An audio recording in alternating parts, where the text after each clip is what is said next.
They told me dreams couldn't hurt you. I believed them until I woke up with deep red scratches on my arm, and the doll that once sat on the shelf was now lying on my chest. That's when I realized something followed me out of my dream. Something real. Before we dive into this terrifying story, make sure you're alone, the lights are off, and your door's locked. If you enjoy true horror stories that'll keep you up at night, hit that like button, subscribe, and let me know in the comments. What's your scariest dream experience?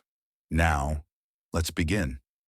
That first night, the dream didn't even feel like a dream. It was quiet, too quiet. I remember standing in this long, dimly lit hallway. The wallpaper was peeling, and the air felt heavy, like something didn't want me there. I was just standing, not moving, not breathing hard, not afraid, yet. Then I saw it. At the far end of the hallway, the doll, the same one I found upstairs in the attic just a few days ago. It was just sitting there, legs out, head tilted slightly, like it had been waiting for me. I didn't move toward it. I didn't need to. It moved closer on its own. That's when I heard it whisper. I couldn't make out the words. It was like hearing something underwater, muffled and distant. Still, I felt it, in my ears, in my chest, like whatever it was saying was meant for me. I woke up in an instant, heart pounding. I looked around expecting to see it in my room, but it was just a dream, right? Just one weird dream. I laughed it off the next morning, told myself it was probably from watching too many creepy videos at night, or maybe something I ate. The rational part of me wanted to believe it meant nothing, just my mind playing games. But that night, the dream came back. Same hallway, same doll. Only this time, it was closer. I could see more details, the way its glassy eyes never blinked, the way its mouth was slightly open. And the whisper? Louder. Still not clear, but definitely louder. Almost like it was trying to form my name. I remember feeling cold in the dream, like the air around me dropped 10 degrees when it appeared. By the third night, I started dreading sleep. But no matter how tired I was, how much I resisted, I always ended up in that hallway. And the doll? It moved, closer and closer, every time. Its whispers felt like they were crawling into my brain, etching themselves into me. I started waking up drenched in sweat, chest tight like I'd been running. My eyes would snap open and I'd feel watched, like something just slipped out of the room a second before I opened them. Something was wrong, I could feel it. And this didn't feel like just a dream anymore. I didn't notice them at first. It was just a dull sting on my arm one morning, like a paper cut I couldn't remember getting. I was brushing my teeth, still half asleep, when I caught a glimpse of something red in the mirror. I pulled up my sleeve and there they were.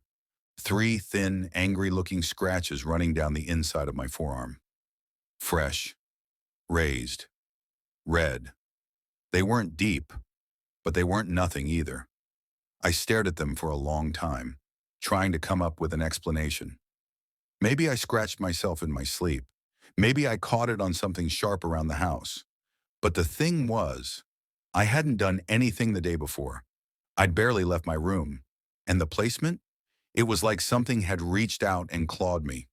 Still, I tried not to overthink it. Tried to be logical. Sleepwalking? Maybe. Stress? Sure. But in the back of my mind, I already knew. It had to be connected to the dreams. It had to be. That night, I set up my phone on the nightstand and hit record, just in case. I wasn't expecting to catch anything. Honestly, I was hoping I'd prove to myself that it was all in my head. But when I woke up the next morning, I felt worse. Exhausted. Like I hadn't slept at all. And this time there were new scratches across my shoulder. I sat up in bed, skin prickling, every hair on my body standing straight. Something wasn't right. My room felt wrong, like the air had weight to it. I grabbed my phone, opened the recording, and fast-forwarded. Hours of nothing, just the occasional turn or breath. Then around 3:13 a.m., I stopped breathing. Something moved. It wasn't clear, just a shadow, small, low to the ground. It moved from the corner of the room to the edge of my bed, and then disappeared. The recording didn't show anything else. No sound, No footsteps, just a flicker of movement that shouldn't have been there. I watched it again and again. That was when I saw it, frame by frame, the faintest glint of glass eyes just before the shadow vanished. It was the doll. It was in my room, and I didn't dream it. After the video, I didn't sleep the next night. Couldn't. I left the lights on, stayed up in bed, eyes locked on the doll. I had put it back in the attic days ago, shoved it behind an old box of Christmas decorations. I hadn't touched it since. But now I wasn't sure if that even mattered. Around 4 in the morning, I finally started to drift off, just for a second. You know that weird in-between place where you're not fully awake, but not asleep either? That's when I heard it. A faint thump. I froze. It wasn't the house settling. It was something soft, small, like fabric hitting the floor. I sat up, every muscle tensed, and looked toward the hallway. The attic door was open. I swear I had shut it. I always shut it. I grabbed a flashlight and walked slowly down the hall. The beam shook in my hand as I pointed it up the attic stairs, half expecting to see her sitting there. But it was empty. Everything was exactly where I'd left it, except the doll. It was gone. I searched the house, every room, closet, under every bed. Nothing. And just when I started to convince myself I was losing it, I walked into the kitchen. There it was, sitting in the middle of the kitchen table, perfectly upright, staring. I didn't scream. I didn't run. I just stood there, heart beating so hard I thought I'd pass out. Then I did the only thing I could think of. I picked it up, walked outside, and threw it into the garbage bin, slammed the lid shut, and went back inside. But the next morning, it was back, sitting on the couch. That's when I knew. This thing wasn't just showing up in dreams anymore. It was here, with me, awake. From that point on, it got worse. Some nights I'd wake up to find it on the floor beside my bed. Once it was in the bathroom sink, staring up at me while I brushed my teeth. Another time I found it sitting inside my closet, just waiting. I stopped trying to explain it. I stopped telling myself it was coincidence, or sleepwalking, or stress. This wasn't normal. This wasn't imagination. The doll was moving, and it wanted me to notice. At this point, I knew I couldn't just ignore it anymore. Whatever this thing was, it wasn't going away, and I needed answers. So I started digging. I remembered the doll had a name stitched on the back of its dress, faded red thread that barely stood out unless you really looked. Clara. That was the only clue I had. So I hit the internet, local records, old newspaper archives, even some creepy forums where people shared haunted object stories. Most of it was junk. But then I found something. A small article, dated almost 50 years ago. A fire. A girl named Clara died in a house not far from here. Burned alive in her bedroom. They said she was alone when it happened. Parents out for dinner. When they returned, the entire second floor was gone. No one could explain what caused it. But here's the thing. The article mentioned one strange detail that chilled me to my core. The only item recovered from the fire, completely untouched, was a doll. Her doll. I kept reading. More stories started popping up. Whispers, really. People who claimed that doll carried more than just memories, that Clara's spirit never left it. Some said she was lonely. Others said she was angry. But the one thing they all agreed on? Once you dream about her, she finds you. I sat back in my chair staring at the screen, and I swear, I felt the temperature drop, like something cold brushed against the back of my neck. And in that moment, I realized something that made my skin crawl. I hadn't found the doll. It found me. I tried calling antique shops, asking about where it might have come from. Most didn't want to talk. One woman actually hung up on me the moment I mentioned the name. Another told me, if you've seen her once, it's already too late. Too late for what? I didn't even want to ask. The more I learned, the heavier it all felt. This wasn't just about bad dreams or a creepy toy. This was about a spirit that had been trapped, maybe even feeding off the fear she created. And I'd let her into my house, into my mind, into me. After learning about Clara, everything shifted. The house didn't just feel off, it felt wrong. like it was holding its breath, like I wasn't alone, even when I was. Shadows moved where they shouldn't. Lights flickered. I'd hear soft footsteps when no one else was home. Always soft, always just behind me. But the worst part? The whispers didn't stop when I woke up anymore. They followed me. In the shower, in the hallway, even while I worked.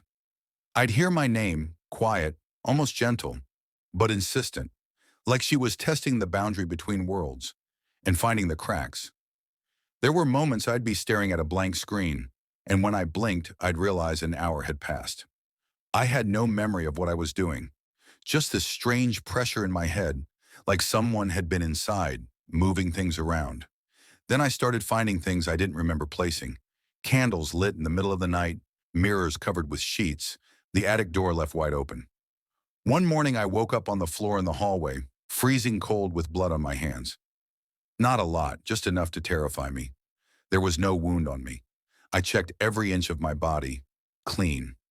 But when I stood up, I saw something written on the wall in what looked like a child's handwriting. Stay with me. I didn't write that. I couldn't have. I was losing time, losing myself.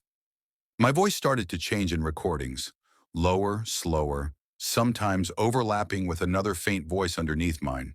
Like something was speaking through me. People started noticing. My friends would say I looked tired, off, like I wasn't fully there. One of them even asked if I was sick. I told them I was just dealing with stress. What was I supposed to say? Hey, a ghost-possessed doll is trying to crawl inside my head and make my body hers? Yeah, that would go over well, but deep down, I knew what was happening. Clara wasn't just haunting me. She was getting closer every day, pushing me out, moving herself in. This wasn't just a haunting anymore. It was a takeover. And I was running out of time. I hit a breaking point. It wasn't one big event. It was everything. The whispers, the scratches, the way my own reflection sometimes didn't move when I did. The way the doll kept finding its way to my bed, no matter where I put it. I started to feel like a stranger in my own skin. I didn't recognize my thoughts anymore. Some of them weren't mine, and I was scared, really scared that soon none of me would be left. So I made a plan. I'd read that fire couldn't destroy it, that it had survived once already. But there was one story, buried deep in an old paranormal blog, that said the girl had a fear of mirrors, said she would scream when she saw herself in one, something about her soul being shattered in the reflection. I didn't know if it was real. I didn't care. I just needed something to try. So I set everything up. Late at night, just me, the doll, and a circle of mirrors in the attic, facing inward. I placed her in the center, candles lit all around. My hands were shaking, my chest felt tight. Every instinct screamed for me to stop, but I didn't. I started talking to her, not yelling, talking, calm like you'd talk to a scared child. I told her I knew what happened to her, that she was hurt, abandoned, that the fire wasn't fair, that her loneliness didn't mean she had to take someone else's life, and that she needed to leave me. The air in the attic dropped suddenly, ice cold. I could see my breath. Then the candles flickered, hard, like someone had exhaled all at once. And the doll, it moved, not walked, not floated, twitched, jerked, like a puppet with invisible strings. Her head turned toward one of the mirrors, and I swear, I saw a girl, not in the room, in the reflection. Pale, blackened around the eyes, mouth open just slightly like she was mid-scream. Her eyes locked onto mine through the glass. Then she whispered something I'll never forget. You brought me here. The mirrors cracked, simultaneously. Every single one. The candles went out. The attic went pitch black. I don't remember anything after that. I woke up hours later on the attic floor. Alone. Every mirror shattered. The doll? Gone. I searched the house, top to bottom. Days passed. Nothing. No whispers. No cold. No scratches. It was like she'd never been there. Like she had finally let go. But I don't feel free. I still have dreams. Sometimes of fire, sometimes of that hallway, and sometimes just silence. But in the silence, I can feel her watching, like she's waiting. And one day I think she's going to come back. Life went back to normal. At least that's what I tell people when they ask how I've been. The truth? Nothing's really normal anymore. Not after what happened. Not after Clara. For the first few days after that night in the attic, I was jumpy. Every sound made me flinch. Every creak in the floorboards sent my heart racing. I kept all the lights on, slept with the door locked, my phone next to me, camera rolling, just in case. But she didn't come back. No more whispers, no more scratches, no more shadows creeping just out of view. And slowly I started convincing myself it was over, that whatever I did with the mirrors worked, that maybe I gave her what she needed to let go. But then the dreams started again. Not every night, just here and there. At first they were blurry, like fragments of memory. But I knew that hallway when I saw it. Same peeling wallpaper, same silence. Except now, it wasn't the doll sitting at the end. It was me. I'd be sitting there, head tilted, mouth slightly open, just like Clara's. And I'd be watching myself walk down the hallway, getting closer, step by step, until I was face to face with myself. And then I'd wake up, no sweat, no screams, just this deep, gut-level feeling that something isn't finished, that maybe I didn't win, maybe I just bought myself time. Sometimes I hear noises in the attic again, soft ones, shuffling, like something small dragging across the floor. I tell myself it's just the house settling, that it's just in my head, but I don't believe that. I don't go up there anymore. I started writing all this down not because I wanted people to believe me, but because I needed to let it out, to try and make sense of it, and maybe, just maybe, warn someone else. Because here's what really keeps me up at night. I didn't destroy the doll. I didn't burn it, didn't bury it, didn't lock it away. I didn't even see it disappear. It just vanished, like it chose to leave, for now. And if it found me once, it can find someone else. Maybe it already has. So if you ever find a doll with a red stitch name, tucked away in an attic or an old box, and you start dreaming of long hallways and whispers, please don't ignore it. You might think it's just a dream, but I promise you, that's exactly what I thought too. If you're still with me, check around you. Make sure nothing's moved. If you ever see a doll in your dream, don't touch it, don't speak to it, and never bring it back. Like, share, and subscribe if you want more real horror stories like this. And remember, some dreams should never come true.